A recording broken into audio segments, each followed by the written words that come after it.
Assalomu alaykum qadrli yurtdoshlar, assalomu alaykum aziz matbuot anjumani qatnashchilari. Axborot va ommaviy kommunikatsiyalar agentligiga xush kelibsiz. Bugungi matbuot anjumanimiz O'zbek Gidroenergiya aksiyadorlik jamiyati tomonidan 2024-yilda amalga oshirilgan ishlar va 2025-yil uchun rejalashtirilgan ishlarga bag'ishlanadi. Bugun matbuot anjumanida O'zbek Gidroenergiya aksiyadorlik jamiyati boshqaruv raisi o'rinbosari Farruh Nurullayev, boshqarma boshlig'i Avazbek Zokirov hamda bo'lim boshlig'i Lazizxo'ja Usmonov spiker sifatida ishtirok etishyapti. Shuningdek, zalda ham mutaxassislar, mas'ullar qatnashyapti. Bugungi mavzu yuzasidan ma'lumotlar berishadi.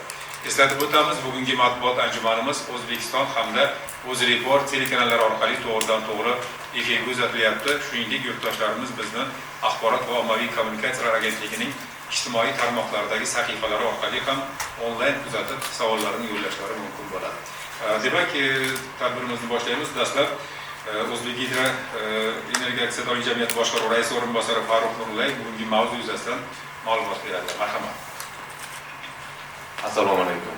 Anjuman ishtirokchilari, an'anaga muvofiq O'zbek Gidroenergiya aksiyadorlik jamiyati tomonidan 2024-yilda amalga oshirilgan ishlar, erishilgan natijalar hamda 2025-yilda rejalashtirilgan asosiy yo'nalishlar bo'yicha ma'lumot berib o'tmoqchiman.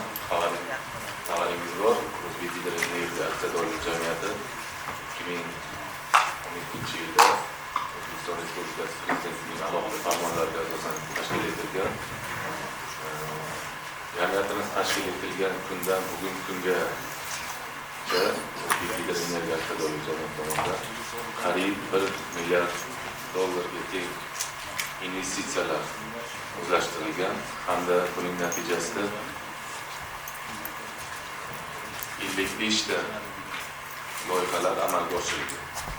Shunda 40 ta loyihalarimiz bu yangi ishlab chiqarish quvvatlari barpo etilgan, qolgan 13 tasi bu modernizatsiya, amaldagi gidroelektr stansiyalarning modernizatsiyasi amalga oshirilgan. Bu ushbu loyihalar bugungi kunda foydalanishga to'liq yakunlangan hamda foydalanishga topshirilgan.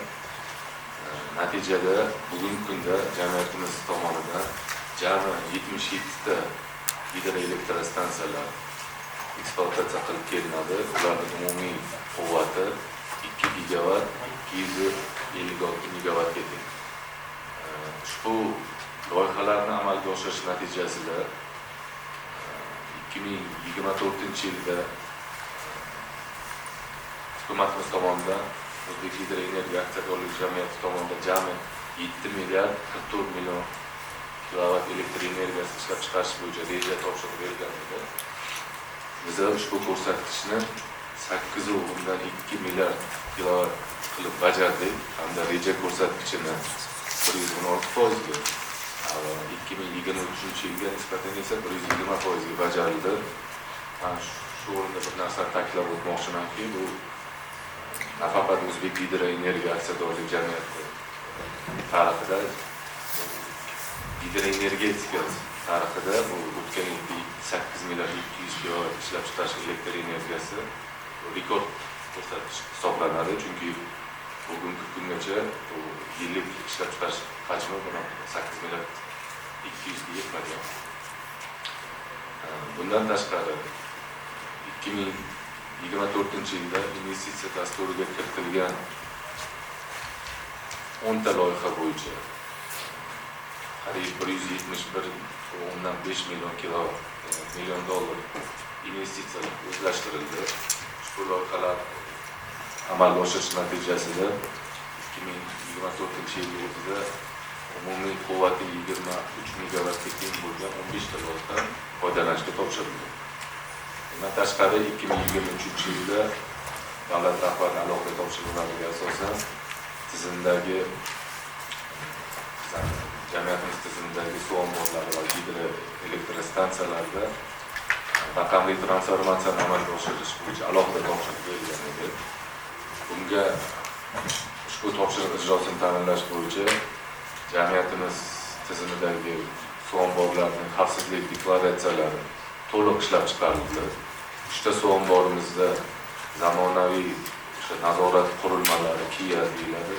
Shu datchiklari to'liq o'rnatilib, bugungi kunda ikkita suv omborimizda hozir oxirgi yakunlov ishlari amalga oshirilmoqda. Bu bir oy ichida to'liq bu ikkita suv omborimizdan to'liq foydalanishga topshiriladi. Bundan tashqari yagona himoyalangan korporativ tarmoq butun tizimimizdagi tashkilotlarda o'rnatildi. Video kuzatuv tizimi joriy etildi, ASP tizimi joriy etildi. Bundan tashqari xabaringiz bor, suv omborida keladigan suv hajmini prognoz qilish bo'yicha alohida dasturiy ta'minot hamda zamonaviy texnologiyalar joriy etildi. Bugungi kunda o'sha yuqori tog' hududlaridagi qor qatlamlarini monitoring qilish texnologiyalari O'zbek Gidroenergiya aksiyadorlik jamiyati joriy etildi. Ushbu raqamli texnologiyalar bo'yicha o'rnatilgan barcha asbob-uskunalar, ulardagi chiqadigan o'sha ma'lumotlarni saqlash, ularni qayta ishlash hamda tahlil qilish bo'yicha jamiyatimiz binosida yagona vaziyatlar markazi tashkil etildi. Ushbu har bitta qurilmadan keladigan ma'lumotlar shu vaziyatlar markazida yig'iladi, saqlanadi hamda mutaxassislar tomonidan tahlil qilib boriladi. Asosiy 2025-yilda amalga oshiriladigan rejalarimiz bu investitsiya dasturiga kiritilgan bugungi kunda 15 ta yirik investitsiya loyihalarimiz, davlat investitsiya dasturiga kiritilgan. Ushbu loyihalar bo'yicha 248,8 million dollar investitsiyalarni o'zlashtirish rejalashtirilgan. Amalga oshirilayotgan loyihalar o'sha foydalanishga topshiriladigan yangi loyihalarning hisobiga ishlab chiqarish rejasini o'tgan 2024-yilga nisbatan 10% ga ortiqcha bajarish rejalashtirilgan. Uchinchidan 2025-yil o'zida 8 ta loyiha umumiy qiymati 222 million loyihalarni to'liq yakunlab foydalanishga topshirish rejalashtirilgan. Bosqichma-bosqich foydalanishga topshirish rejalashtirilgan. Ushbu loyihalarni amalga oshirish hamda foydalanishga topshirish natijasida ishlab chiqarish hajmi 1 milliard kilovatt-soat elektr energiya ortiqcha ishlab chiqarishga olib kelishi rejalashtirilgan. Hamda to'rtinchidan bu yangi yo'nalish bu O'zbek Gidroenergiya aksiyadorlik jamiyatida Markaziy Osiyoda bugungi kunda gidro to'plash elektr stansiyalari mavjud emas. Bu biza qariyb 2 yil davomida shu yo'nalish bo'yicha xorijiy mutaxassislar bilan o'rganishlar amalga oshirildi. O'sha istiqbolli loyiha hududlari aniqlandi. Bugungi kunda loyiha oldi hujjatlari tayyorlanadi. O'sha loyiha oldi hujjatlarini ishlab chiqish yakunlov bosqichiga chiqqan. Ushbu loyihalar bo'yicha 2024-yilda to'liq kelishuvlarni amalga oshirish, o'sha imzolanadigan shartnomalarni imzolab, loyihalarni aktiv fazaga olib chiqish rejalashtirilgan. 2026-yilda ushbu loyihalar bo'yicha qurilish ishlarini amalga oshirish boshlanishi rejalashtirilgan. Bundan tashqari 5 ta yirik loyihalarimiz bor. Ushbu loyihalar bo'yicha loyihalarni 2025-yilda amalga oshirish rejalashtirilgan. Rahmat ma'lumotlar uchun. Navbatdagi so'z O'zbek Gidroenergiya aksiyadorlik jamiyati bosh boshqarma boshlig'i Avazbek Zokirovga. Marhamat. Assalomu alaykum, hurmatli anjuman qatnashchilari, hurmatli jurnalistlar va soha mutaxassislari. Xabaringiz bo'lsa kerak, 2024-yilda muhtaram prezidentimiz tomonidan gidroenergetika sohasi uchun muhim bo'lgan hujjat, ya'ni gidroenergetika sohasini rivojlantirish bo'yicha 5 yillik dastur qabul qilindi. Mazkur dasturga asosan 2028-yilga borib O'zbek Gidroenergiya aksiyadorlik jamiyati tarkibidagi GESlar quvvatini 2256 megawattdan 5500 megawattga yetkazish dasturi ishlab chiqilgan.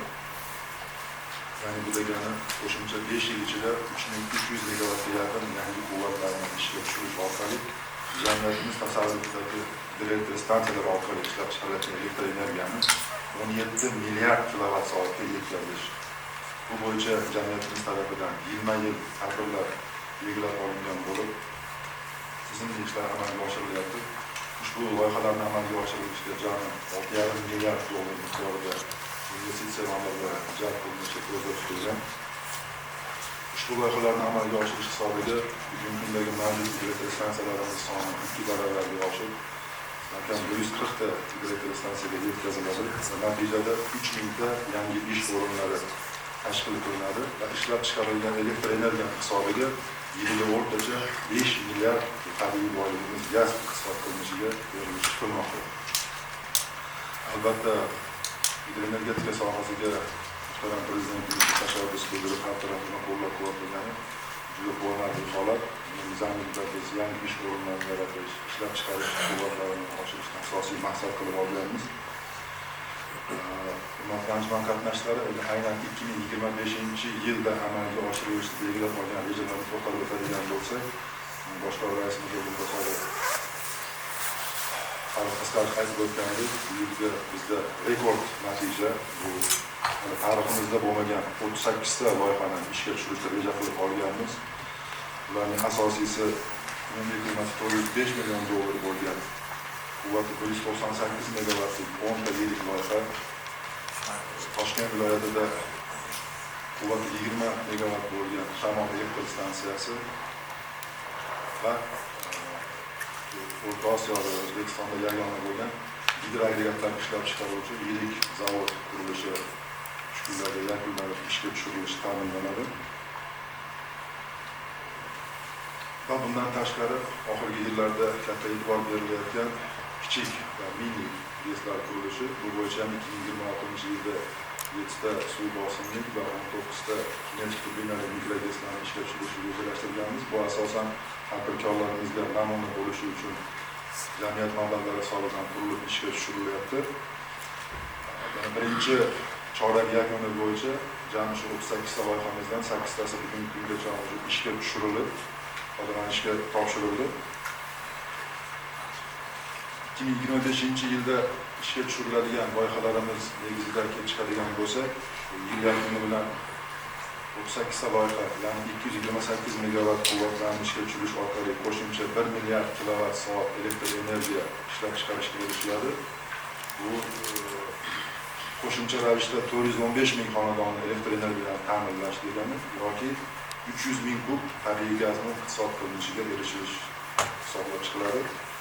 O'z navbatida mazkur loyihalarni amalga oshirish davrida qurilish davrida 2800 ta ish o'rinlari yaratildi va yil yakuni bilan loyihalarni ishga tushirish hisobiga 550 ta doimiy ish o'rinlari yaratiladi. Sizlarga e'tiboringizga shu 2025-yil ishga tushiriladigan loyihalarning ayrimlariga to'xtalib o'tmoqchiman. Misol uchun, mana Toshkent viloyati Bo'stonliq tumanida amalga oshirilayotgan Quyi Chotqol GES loyihasi, quvvati 90 megawatt bo'lgan loyiha.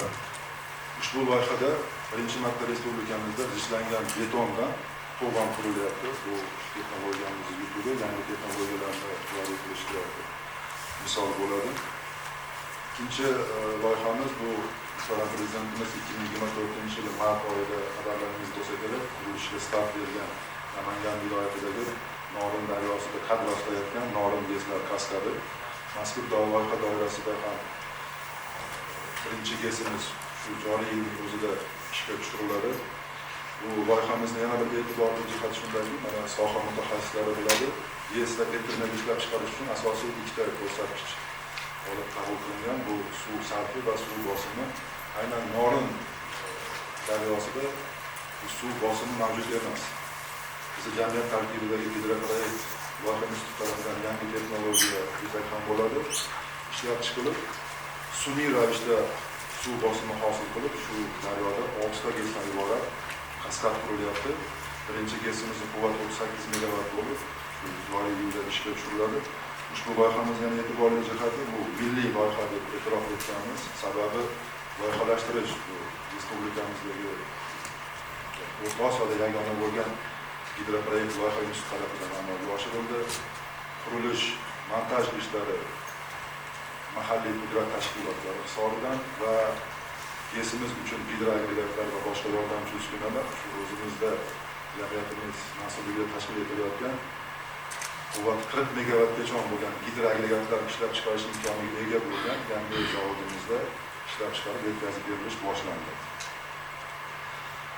Bundan tashqari mikroGESlarga to'xtalib o'tadigan bo'lsak, Surxondaryo viloyatida kinetik turbinali agregatlarni ishga tushirib foydalanishga topshirildik. Bu yerda asosiy maqsadimiz respublikamizda tadbirkorlarni shu sohaga jalb qilish, xususiy investorlarni jalb qilish uchun biz ularga namuna sifatida qurib foydalanishga topshirdik. Hozirgi kunda tadbirkorlar shu qurilgan loyiha maydoniga borib, gidroagregatlar bilan tanishish, ularning ish prinsiplari bilan muntazam ravishda o'rganib kelmoqda.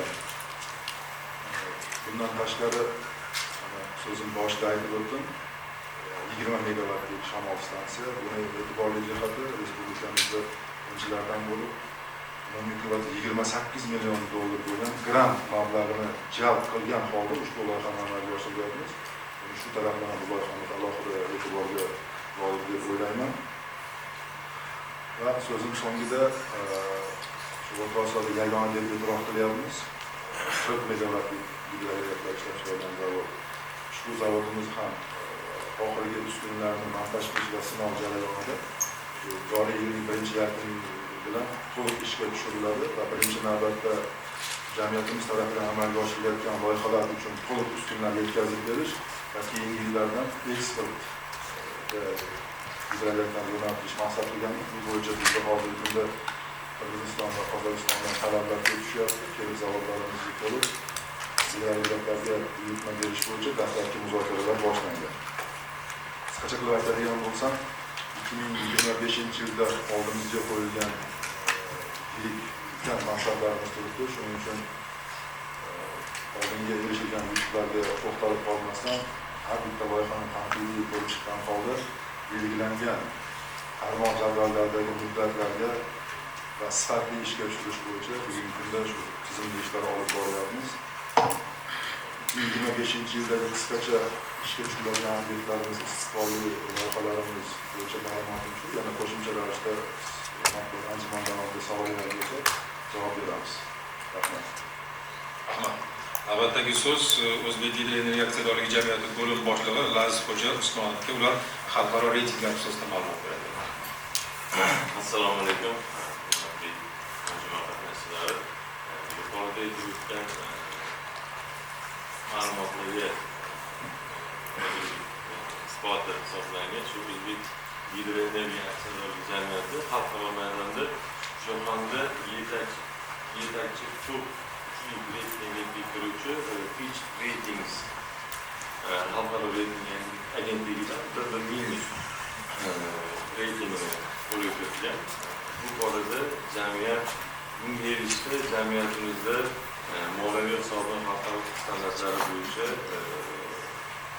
hisobotlar 5 yildan beri yuritib kelinmoqda. 5 yildan beri xalqaro auditoriy tashkilot, ya'ni katta to'pchilikka kiruvchi auditoriy tashkilotlardan PricewaterhouseCoopers tashkilotdan ijobiy xulosasi. Bu ham katta ko'rsatkich bo'lgan. Bizani xalqaro reytingni olishimiz kerak.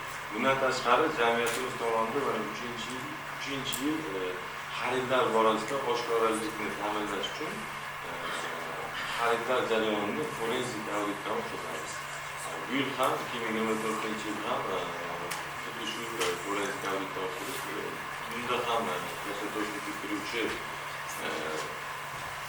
auditoriy tashkilotlardan bo'lgan Deloitte auditoriy tashkilotlar ijobiy xulosa olganmiz. Qolaversa, mana bundan tashqari mana 3 yildirki jamiyatimiz korrupsiyaga qarshi boshqaruv tizimi ISO 3701 xalqaro standart bo'yicha muvofiqlik sertifikatiga ega. Bu borada 19 ga yaqin ichki hujjatlar ishlab chiqilgan, anonim so'rovnomalar tashkil qilingan. Qolaversa, jamiyat tomonidan har yili o'quv seminarlari olib boriladi. 2024-yilda bu borada jamiyatimizda 204 nafar xodimini ijro apparat tizimi, tizim korxonalar, mas'ul xodimlarni manfaatlar to'plashi bo'yicha o'qitib, yana bir yutuqlarimizdan xalqaro reyting xalqaro reytingda bo'ladi yutuqlarimizdan 2023 yilda jamiyatimiz ekologik, ijtimoiy va korporativ boshqaruv tamoyillarining muvaffaqiyatini joriy qilgan va bu borada hisobotini e'lon qilgan. Bundan tashqari jamiyatimiz xalqaro nufuzli reyting agentligi Sustainable Fitch tomonidan bizni jamiyatning ESG reytingi qo'lga kiritilgan va ESG reytingimiz 5 dan 1 gacha bo'ladigan bo'lsa, ikkinchi darajada bo'lib 65 ball bilan qo'lga kiritganmiz 2023 yilda. Bunda ham O'zbekistonda ishlab chiqaruvchi tashkilotlar orasida birinchi bo'lib qo'lga kiritgan. Endi 2024 yilda bu borada jamiyatimiz tomonidan chuqur islohotlar olib borildi. Ijtimoiy sohada, ekologik sohada, korporativ sohada natijasida reyting agentligi tomonidan 2024 yil hisoboti uchun 65 balldan 72 ballga ko'tarilib, O'rta Osiyoda davlatlar orasida ishlab chiqaruvchi tashkilotlar orasida ham birinchi eng yuqori darajada ESG reytingini oldi. Endi yuqoridagi xalqaro kredit reytingi jamiyatimizni ya'ni moliyaviy xalqaro standartlarga asoslashgan moliyaviy hisoboti, jamiyatda xaridlar bo'yicha forensik auditi, korrupsiyaga qarshi kurash bo'yicha ISO 401 sertifikati, ESG reytingi nima beradi degan savol hammada tug'ilishi mumkin. Bu savolga javoban bularning hammasi jamiyatimizni jozibadorligini oshiradi va xalqaro bozorda investorlar, moliyaviy institutlar orasida ular bilan bir tilda gaplashishga undaydi va ularni talablariga javob bera olayotganimizni isboti bo'ladi. Buning natijasida yuqorida aytib o'tilgan strategiyamiz bor. Strategiyamizda asosan investitsiya kiritganda investorlar uchun asosiy ko'rsatilgan talablar shu reytingni olish, shu yuqoridagi natijalarni qo'lga kiritish bo'ldi. Hozirda bizda ikkita katta yirik loyihamiz bor.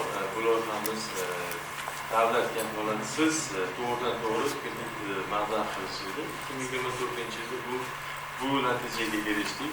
Xitoyning ikkita yirik banki bilan kredit shartnomasini qo'l qo'yishga erishdik va eng yaxshi taraf shundaki, O'zbekiston ichida bozor narxida kredit foiz stavkasi eng past darajada oldi. Bu katta yutuq deb o'ylaymiz.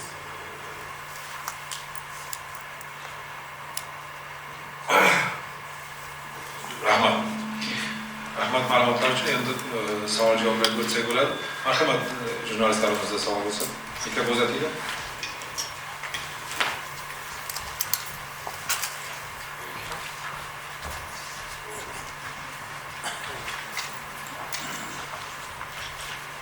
Assalomu alaykum. Kunduz jurnalisti Shahzod O'roqboyev bo'laman. Menda bir necha savollar bor edi. O'zingiz ham yuqorida aytib ketdingiz mana. Chorvoq suv ombori atrofida va undan yuqoriroqda ko'plab GESlar qurish rejasi ochiqlangan. Ularga ketadigan mablag' miqdori aniqmi? Manbasi qayerdan olinadi? Bu GESlar beradigan quvvat sarflangan xarajatni qanchalik qoplaydi? Tahlil qilingan bu narsani. Ikkinchi savol, GESlarda ishlab chiqariladigan 1 kilovatt-soat elektr energiyasining tannarxi qancha bizda? Va oxirgi savol, bu ta'lim bilan bog'liq. Mana jamiyatning asosiy vazifalaridan biri o'rta va oliy ma'lumotga ega bo'lgan kadrlarni tayyorlash va malakasini oshirishga qaratilgan. Lekin mana biz bir nechta oliy ta'lim muassasalari misolda aytadigan bo'lsak, o'rtacha o'tgan yili 80 ta 90 ta atrofida qabul amalga oshirilgan ekan. 3 ta oliy ta'lim muassasasi misolda aytyapman. Bizda bu borada kadrlar yetishmovchiligi kuzatilmaydimi? Chunki mana o'zlaringiz ham aytyapsizlar, katta loyihalar amalga oshirilyapti. O'z-o'zidan talab oshadi, baribir kadrga bo'lgan ehtiyoj ham bunga kuchayadi. Kadrlar yetishmovchiligi qanaqa? Agar unaqa yetishmovchilik bo'ladigan bo'lsa, balki oliy ta'lim vazirligiga qanaqadir bir ko'rsatma berilgan yoki bo'lmasa kvotani oshirish bo'yicha. Rahmat. Marhamat, kim javob beradi? Men o'zim harakat qilaman savollaringizga javob berishga. Birinchi savolingiz Toshkent viloyatida yuqori Piskon zonasidagi amalga oshirilayotgan hamda istiqbolda amalga oshirish rejalashtirilgan loyihalar bo'yicha bu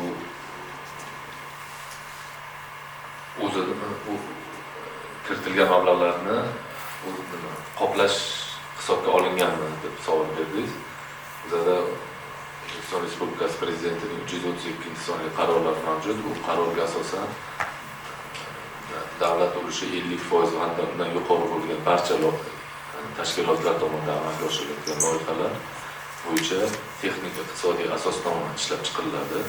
Mana o'z hisobotimda shu nimani aytib o'tdim. Bu loyihalar bo'yicha texnik iqtisodiy asosnoma ishlab chiqarish yakunlangan hamda ushbu qarorga asosan bu majburiy ravishda o'sha Iqtisodiyot va Moliya vazirligi huzurida ekspertiza markazi bor. O'sha markazdan ekspertiza o'tkaziladi.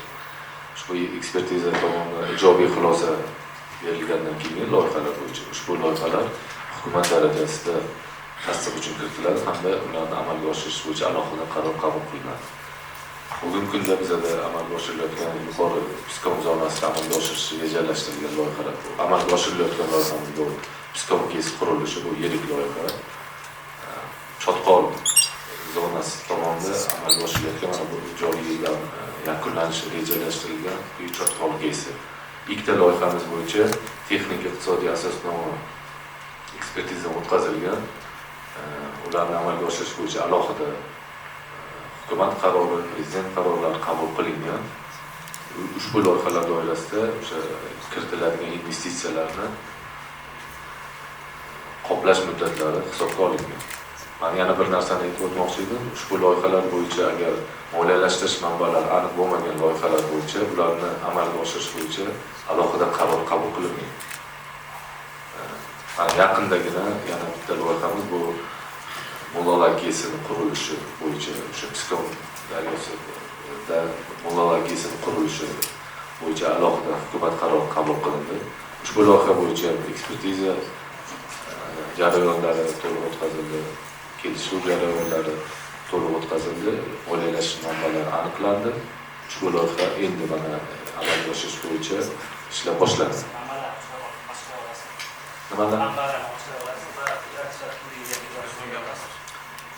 Bu Mo'g'ullar GESi bo'yicha qaror, hukumat qarori 2 hafta bo'ldi qabul qilingan. Bu endi bu qaror qabul qilindi degani loyihani amalga oshirishga ruxsat berildi.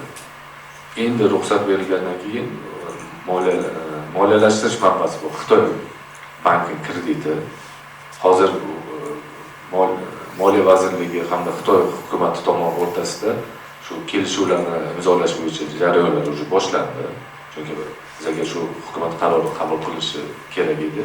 Bu endi bundan keyin tender hujjat loyihalari ishlab chiqariladi, ekspertizadan o'tkazilib, o'rnatilgan tender e'lon beriladi.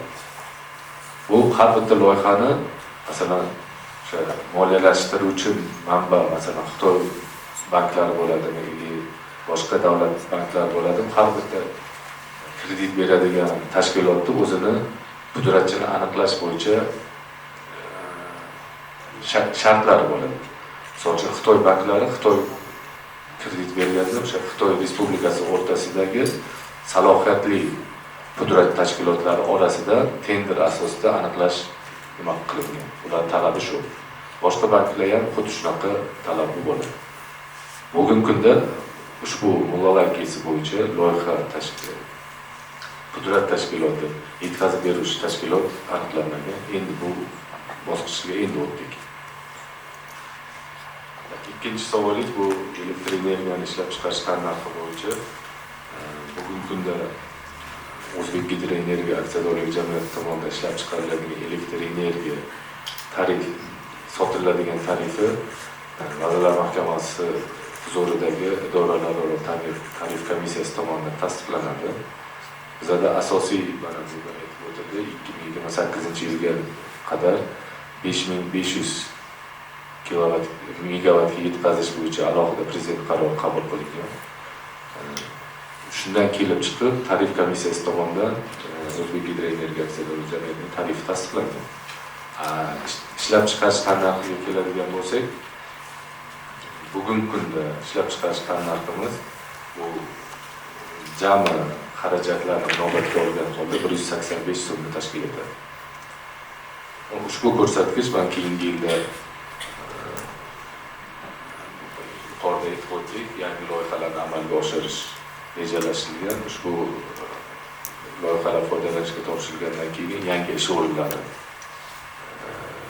tashkil etiladi, yangi ishchi xodimlar ishga jalb qilinadi. Buni hisobidan ushbu ko'rsatkich har yil o'z nimasiga ishlab chiqarish hajmi hamda xarajatlarga nisbatan o'zgarishi mumkin. Uchinchi yo'nalish bo'yicha bu kadrlarni tayyorlash bo'yicha savolingiz berdingiz. Bugungi kunda O'zbekgidroenergiya aksiyadorlik jamiyati tomonidan respublikadagi 3 ta oliy ta'lim bo'yicha 2017-yildan beri hamkorlik yo'lga qo'yilgan.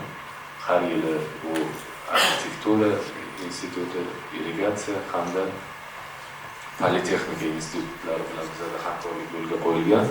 Har yili biz o'sha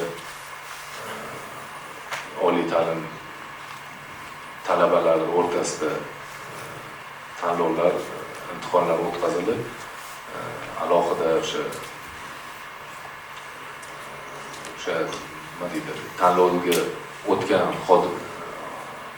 talabalar o'rtasida stipendiya ajratilgan. Ushbu stipendiya bo'yicha ular kelgusida bizda o'sha jamiyat tomonidan yangi foydalanishga topshiriladigan hamda ishlab turgan GESlarda ularni kelgusida o'sha o'zimiz tizimimizdagi tashkilotlarga ishga jalb qilish bo'yicha bu menimcha yaxshi motivatsiya hisoblanadi. Qisqacha savolingizga javob shu. Marhamat, navbatdagi savol. Mayli, shu oxirgi savolga qo'shimcha qilsam. Kadrlar masalasi mana hozir aytib o'tildi. Yuristlar bilan hamkorlik ishlayapmiz, ularga stipendiyalar ajratilgan. Bundan tashqari jamiyatimiz raisi tashabbusi bilan talabalar otryadi tashkil qilingan bizda. Mana bir necha yildan beri ushbu yo'nalish yaxshi o'z samarasini berib kelmoqda. Bu o'zimizda jamiyat tarafidan amalga oshirilayotgan qurilish obyektlarida talabalar otryadi jalb qilinib, hozirdan shu student talabalarimizni shu sohaga jalb qilish, ularni qiziqishini uyg'otish, ularga hozirdan sohaviy malakani berish uchun shu talabalarimiz obyektda bevosita qurilish jarayonida ishtirok etyapti. Ularga shu qurilish tarafidan ishlaganligi uchun oylik sifatida mablag'lar ham berib kelinyapti. Bu juda samarasini berib, yildan yilga gidroenergetika sohasiga qiziqish bildirayotgan talabalarimiz ko'p va oxirgi yillarda kuzatdik. Shuna yaqinda imtihonlarimiz boshlanadi institutlarga. Yildan yilga gidroenergetika yo'nalishidagi fakultetlarga talabalarning ariza topshirilishi ortib boryapti. Bu biz tarafimizdan bildirilayotgan tashabbuslarning o'z samarasini berayotganligi deb hisoblayman. Demak, kadrlar masalasida muammo yo'q. Chunki hozir ular aytib o'tdingizlar. Ular aytdi, hozir Xitoy kompaniyasi pudratchi bo'lib kirib kelishi va O'zbekistonda shu loyihani amalga oshirishi mumkin deyapti. Agar Xitoy kompaniyasi kirib keladigan bo'lsa, o'z-o'zidan baribir Xitoy o'zining odamlarini ish bilan ta'minlab, o'ziga qilishi mumkin. Yo'q, savolingiz siz kadr masalasi qaysi masala bo'yicha? Men aytganim Xitoy kompaniyasi kirib kelishi mumkin. Bu qurilish ishlari bo'yicha. Biz qurilish bilan shug'ullanmaymiz, gidroelektrostansiyalarni ekspluatatsiyasi bilan shug'ullanamiz. Bugungi hozir men aytgan Avazbek aytgan ma'lumotlar bu soha bo'yicha kadrlarni yetishtirish. Bu gidroelektrostansiya, gidrotexnik inshootlarning ekspluatatsiyasi bilan bog'liq. Rahmat. Assalomu alaykum. Ovozit Tojik va Jumhuriyat gazetalari muxbiri Asro Ahrorov. Menda bitta savol bor. Farg'ona viloyatining So'x tumanida So'x Gidrostroy degan bir tashkilot bo'lardi. Bu So'x Gidrostroyda juda ham keng ko'lamli ishlar amalga oshirilgan. Lekin bu qurilishlar va umuman bu So'x Gidrostroy qurilishi qaysidir sabablar bilan to'xtatildi. Hattoki Qirg'iziston tomon uchun O'zbekiston bir posyolka qurib bergan mana shu aholisini ko'chirish uchun. Mana shuni sabablarini bilsak bo'ladimi? Va ikkinchi savolim, O'zbekiston, Tojikiston va Eron bilan qaysi loyihalar ustida ishlayapti, ya'ni qaysi inshootlar barpo etilishi mumkin? Rahmat.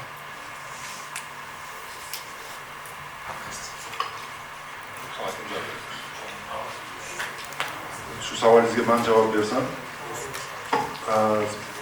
aytib o'tilgan So'x gidrostroy tashkiloti bo'yicha bizda bunday ma'lumot yo'q. Lekin sohamizdan kelib chiqib, endi So'xga viloyatga urg'u beryapsiz. Bu bilamiz, Qirg'iziston Respublikasida joylashgan O'zbekiston Respublikasining anklav zonasi. Biz bu yerda ham eslatib o'taylik, 2024-yilda muhtaram prezidentimizning Farg'ona viloyatiga tashrifi doirasida shu So'x viloyatiga o'xshash Shohimardon anklav zonamiz bor. Shu yerda shu So'x qishlog'ini yillik elektr energiya bilan to'liq ta'minlash mumkin bo'lgan GESni foydalanishga topshirganmiz va shu joyda muhtaram prezidentimiz xuddi shunaqa GESni So'xga ham qurish va bu orqali So'x hududini ham to'liq elektr energiyasini shu GES orqali qurish bo'yicha topshirib bergan.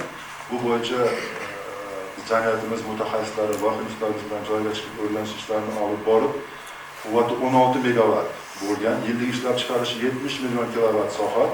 Bu So'xning talabi 65 million kilovatt soat, ya'ni keragidan ortiq quvvat ishlab chiqarish mumkin bo'lgan loyihani aniqlaganmiz va bu bo'yicha loyiha ishlarimiz shu yaqin kunlarda yakunlanib ishga tushiriladi. Bilvosita So'x gidrostroy degan tashkilotingiz bo'yicha sizda ma'lumot yo'q, bu bizga tegishli tashkilot emas, boshqa bir vakolatli organlardan tegishli javob olishingiz maqsadga muvofiq. Rahmat. Ikkinchi savolingiz bu Eron, Tojikiston, O'zbekiston hamkorligida amalga oshirish rejalashtirilgan loyihalar. Bugungi kunda O'zbek Energetika aksiyadorlik jamiyatida bunaqa loyihalar amalga oshirish rejalashtirilmagan.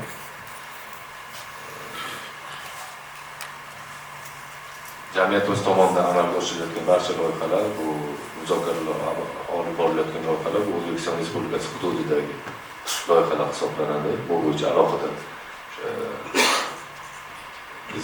O'zbekiston Respublikasi Prezidentining 2 yillik 2 sonli qarorlar qabul qilingan. Ushbu qarorda ko'zda tutilgan loyihalar bo'yicha bugungi kunda jamiyatimiz tomonidan ishlar amalga oshirilmoqda. Rahmat. Marhamat, yana savol bormi bu masalamizda?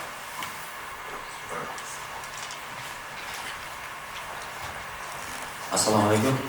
Yoshlar radio kanalidan Doniyor Yusufman, jurnalistman. O'zbek Energetika aksiyadorlik jamiyatini shu energetika rivojiga qo'shayotgan hissasi albatta e'tirofga sazovor, lekin dunyo ekolog mutaxassislarini shu iqlim o'zgarishi yuzasidan berayotgan bir ma'lumotlarga ko'ra yaqin yillarda suv taqchilligi yoki suv bilan bog'liq muammolar bo'lishi prognoz qilinyapti-da. Endi bu 5 yillik strategiyada 2 baravarga quvvatlarni oshirish O'zbekistonda ko'zda tutilgan, lekin mana shu energiya ishlab chiqarish quvvatlariga ta'sir qilmaydimi bu narsa? Agar ta'sir qilgan holatda ta'sir qilgan bo'lganda qanday bir choralar bor bunga qarshi? Bizda ishlab chiqarish quvvatlarimiz. Savolingiz uchun bu gidroenergetikani rivojlantirish dasturini ishlab chiqishdan oldin biza xorijiy konsalting kompaniyalar, injiniring kompaniyalarini jalb qilgan holda respublikamizning gidro salohiyatini o'rganib chiqilgan. Bu eng nufuzli kompaniyalardan biri bu Tractable Engineering degan kompaniya, Germaniyaning kompaniyasi. Ushbu kompaniya tomonidan respublika barcha hududlari o'rganib chiqilgan. Bundan tashqari Rossiyaning Rus Institut Gidroproyekt degan tashkilotdan jalb qilinib, respublikada gidro akkumulyator stansiya GAES deyiladi. Respublika Markaziy Osiyoda bugungi kunda mavjud emas. O'sha loyihalarni istiqbolli loyiha hududlari aniqlangan. Ushbu xorijiy konsalting kompaniyalarning mutaxassislarining hisobotlari, takliflariga asosan gidroenergetikani rivojlantirish, respublikada gidroenergetikani rivojlantirish dasturi ishlab chiqilgan. Endi yana bir suv taqchilligi bu hisobotlarda shu bugungi kungacha suv prognozlari hammasi e'tiborga olingan, ular tahlil qilingan. Yana bir asosiy nimalarımızdan, yo'nalishlarimizdan biri hozir mana savol bo'lib o'tdi. Toshkent viloyati misol uchun Piston daryosi yuqorisida asosiy misol uchun GESlar, gidroakkumulyatsiya stansiyalar qurilishi rejalashtirilgan. Bu degani masalan bugungi kunda Chorvoq suv omboriga keladigan suvdan masalan 4-5 marta foydalanish rejalashtirilgan. Kaskadli metodda o'sha foydalanib, shuni hisobiga ishlab chiqarishni hamda quvvatlarni o'sha quvvatlarga erishish rejalashtirilgan. Har bitta boyaga aytib o'tganimdek, o'sha texnik iqtisodiy asosnoma ishlab chiqarilganda bu parametrlarga, bu ko'rsatkichlarga, bu mezonlarga alohida e'tibor qaratiladi. O'sha eng maqbul texnik yechim tanlanib, keng loyihalar amalga oshirish bo'yicha hukumatga taklif kiritiladi. Qo'shimcha qilmoqchi edim. To'g'ri aytib o'tdingiz, yildan yilga shuni ko'rsatmoqdaki, O'rta Osiyoda, butun dunyoda suvlarning kamayishi prognoz qilinmoqda. Bundan oldin ma'ruzamda aytib o'tdim, elektrostansiyalarda elektr energiya ishlab chiqarish bu asosan ikkita ko'rsatkichga, bu ya'ni suv sarfi va suv bosimiga to'g'ridan-to'g'ri bog'langan. Suv kamayishi hisobiga GESlarning quvvati ham tushadi. Asosan bizda GESlarimiz bir necha turga bo'linib, bu mini, mikro, kichik va yirik GESlar, mana yirik GESlar bo'yicha ma'lumot berib o'tdik. Endi oxirgi yillarda siz aytganingizdek suvlarning kamayishini e'tiborga olib, bizda shu mini va mikro GESlarga alohida e'tibor berilyapti. Aytib o'tdik, 2024-yilda 15 ta mikro GESlarni ishga tushirdik. Bu yil mana 26 ta reja qilgan bo'lsa, shundan 8 tasini tadbirkorlarga namuna bo'lishi uchun ishga tushirib berdik. Qolganlarda ham tegishli ishlar amalga oshirilyapti. Mana prezidentimizning oxirgi e'tiborlari irrigatsiya kanallarini betonlash orqali filtratsiya suvlarini kamaytirish natijasida suv yo'qotishni kamaytirish. Bu nima uchun? Shu suvni kamayayotganligini hisobga olib, shunday chora-tadbirlar amalga oshirilyapti. Qo'shimcha ravishda topshiriq berilgan bizga shu betonlashayotgan kanallarda ham mikro, mini GESlarni o'rnatish va bu orqali bir nechta aholi xonadonlar yoki bir mahallaga yetadigan elektr energiya ishlab chiqarish mumkin bo'lgan kichik mayli mikro GESlarni o'rnatish bo'yicha. Bu bo'yicha ham tizimli ishlar olib borilyapti. Bundan tashqari sohaga shu aynan mikro GESlarni qurishga 2022-yilda ruxsat berilgan. Bu bo'yicha ham tizimli ishlar olib borilib, bugungi kunda 100 ga yaqin loyihalar tadbirkorlar tomonidan amalga oshirildi. Bugungi kunda bir nechtasi mana ishga tushirildi. Misol uchun Andijon viloyatida ishga tushirildi. O'sha ishlab chiqarilgan elektr energiyani tartib bo'yicha hudud elektr tarmoqlariga sotib, tushgan pulni keyingi loyihalarni amalga oshirishga tadbir qilayotgan bir nechta tadbirkorlarimizni misol keltirishimiz mumkin. Va mini GESlarimiz bu suvni tezligidan elektr energiya ishlab chiqaradigan loyihalar. Bu bo'yicha ham bugungi kunda tizimli ishlar amalga oshirilyapti. Boshqaruvlar ko'rsatmasi bo'yicha 2024-yil oxirida dastur ishlab chiqqanmiz. Respublika bo'yicha ishchiliklar tashkil qilinib, birinchi bosqich uchun 2000 ta yangi mini GES qurilishi mumkin bo'lgan loyiha maydonlarini ro'yxati shakllantirilib, hozirda shu hukumat darajasida tasdiqlash bo'yicha qaror loyihasi ishlab chiqilib, hozirda tasdiqlash jarayonida. Bu loyihalar bo'yicha ham tizimli ravishda ishlar amalga oshirilib, ishga tushiriladi. Rahmat. Marhamat, navbatdagi savol. Mahalla radio kanalidan avvalo minnatdorchilik bildiramiz keng ma'lumotlar uchun. Birinchi savolim, mamlakatimizdagi umumiy energiya ishlab chiqarish miqdorida aksiyadorlik jamiyatining ulushi qancha bo'lyapti? Qanchani tashkil qilyapti? Birinchi savol. Ikkinchi savol, davlatimiz rahbari prezidentimiz tomonidan yomg'ir suvlari asosida 11 ta suv omborlarini tashkil etish topshirig'i berilgan edi. Ana shu suv omborlaridan oqadigan kanallarda mini stansiyalar tashkil qilish imkoniyatlari qanchalik o'rganilmoqda. Bu yo'nalishda misol uchun hozirgi paytda Kattaqo'rg'on suv omboridan kanallar tarqalgan. O'sha kanallardan bittasi Narpay kanali misol uchun. Narpay kanalidan oqadigan suv yo'nalishida elektr energiya ishlab chiqarishda menimcha foydalaniladi. Mana shunaqangi kanallarda ham foydalanish loyihalari bormi?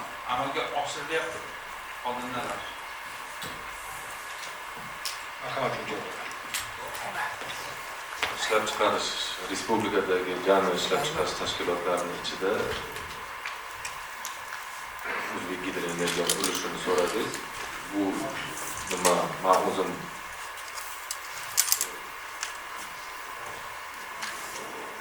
energetika vazirligining vakolatiga kiradi bu savol, chunki bizada bunaqa ochiq ma'lumot yo'q. Masalan, qancha import qilinadi, qancha eksport qilinadi, qancha o'zimizdagi tashkilotlar ishlab chiqarilishi bo'yicha masalan menda ochiq ma'lumotlar mavjud emas, lekin men shuni bilamanki, o'zimdagi bor ma'lumot bo'yicha bu 2024-yilda 15% tashkil qiladi. Gidroenergetikaning ulushi 15%.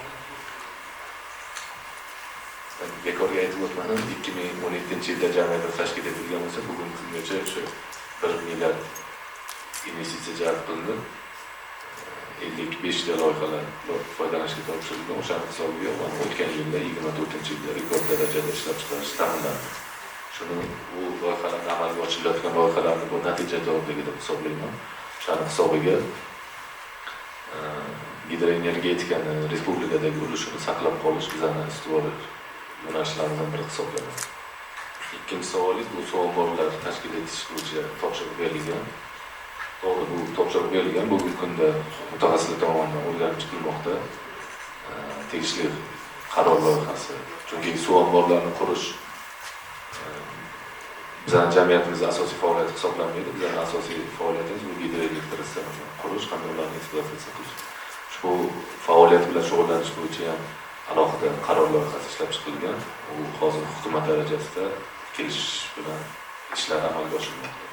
Birgina suv omborlar qoshida shu GESlar qurish rejalashtirilganmi deb aytdik. Va bugungi kunda bizda Ohangaron hamda Hisorak suv omborlari qoshida o'tgan yilda bu loyihalar foydalanishga topshirildi. Mikrogeslar, kichik hamda mikroges qurilish loyihalari to'liq yakunlandi. Hamda o'sha o'tgan 24-yilda foydalanishga topshirildi. Narpay tumanida hozir misol uchun siz aytdingiz, mana avvalsan aytib o'tdilar. Bizda asosiy ko'rsatkichimiz bu faqat suv emas, unda bosim ham bo'lishi kerak. Ikkita ko'rsatkich bo'lgandan keyin u ikkinchisi bu iqtisodiy samaradorligi. Misol uchun loyihalar amalga oshirish imkoniyati mavjud, lekin nimasi qiymati, loyihaning qiymati qimmat bo'lishi mumkin. Savol berildi, misol uchun har bitta loyihani kiritilgan kapital qo'yilmalarini qaytarish muddatlari inobatga olinadi. To'g'ri, mana shu 3 ta ko'rsatkich bo'yicha hisob-kitob qilinib, agar iqtisodiy samaradorligi yuqori bo'lgan loyihalarda, chunki biz aksiyadorlik jamiyati bu daromad ko'rish bizning asosiy yo'nalishimiz hisoblanadi, chunki iqtisodiy samaradorligi past bo'lgan loyihalarni amalga oshirish bizning jamiyatimizda xorijiy banklar oldidagi nufuzimizga ta'sir qilishi mumkin. Shuning uchun bu ko'rsatkichlar hammasi hisob-kitob qilinib, iqtisodiy samaradorligi mavjud bo'lsa, loyihalar amalga oshiriladi. Ma'lumotlar uchun albatta mavzu dolzarb savollar ko'p. Bu barcha savollarga bitta matbuot anjumani doirasida javob berish mushkul. Tadbirimizga ajratilgan vaqt yakuniga yetib boryapti. Jurnalistlarimiz savollariga mana aksiyadorlik jamiyati axborot xizmati rahbari, xodimlar shu yerda, mutasaddilar shu yerda barcha savollarga javob beriladi. Tadbirimizga ajratilgan vaqt yakuniga yetdi. Barcha ishtirokchilarga, spikerlarimizga minnatdorlik bildiramiz. Yana bir bor xush kelibsiz.